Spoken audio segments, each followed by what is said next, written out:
Le 2 juin 2018, Soumaïla Sako, syndicaliste malien de 29 ans, est tué d'une balle dans la tête en Calabre alors qu'il ramassait de la ferraille dans une usine désaffectée.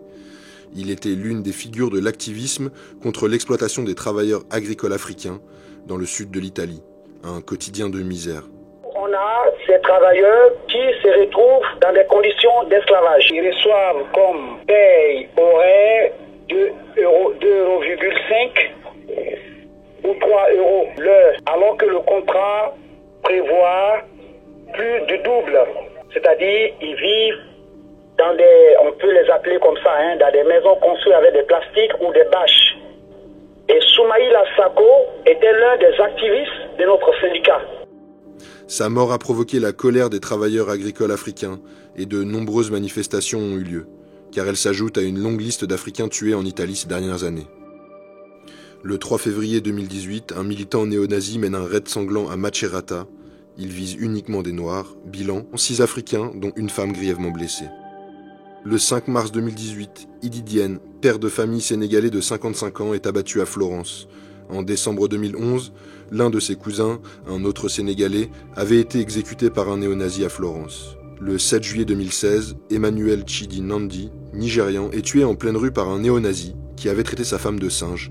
Le couple avait fui le Nigeria à cause de Boko Haram. On a l'impression que vraiment, avec la succession de meurtres dont les victimes sont des Noirs, et à travers aussi la représentation des médias de l'homme noir, la narration qu'ils font des épisodes qui concernent les Noirs, je crois qu'on peut tranquillement dire qu'il y a un climat anti-noir, qu'il y a un racisme passant en Italie. Et ça, on le sent tous les jours. Dans les métros, dans les bus, dans les stades surtout. Et c'est ça. Il y a une question raciale en Italie, je pense. Ces agressions et ces crimes sont parfois commandités par la mafia. Le 18 septembre 2008, 6 Africains sont abattus de 130 balles par un commando à Castelvolturno, près de Naples. Les meurtriers, membres du puissant clan mafieux des Casalesi, seront condamnés à la prison à vie. Le racisme comme circonstance aggravante. Les victimes, 4 Ghanéens, 2 Togolais et 1 Libérien, n'étaient pas liés à la mafia. Janvier 2010, des travailleurs agricoles africains se révoltent à Rosarno pour protester contre les violentes agressions quotidiennes et leurs conditions de travail. Ils sont chassés de la ville après des heurts avec les habitants, orchestrés par la mafia calabraise selon les autorités. Parallèlement, le mouvement antiraciste a connu, par rapport aux années 80, une crise profonde, parce qu'on ne va pas au-delà de l'indignation.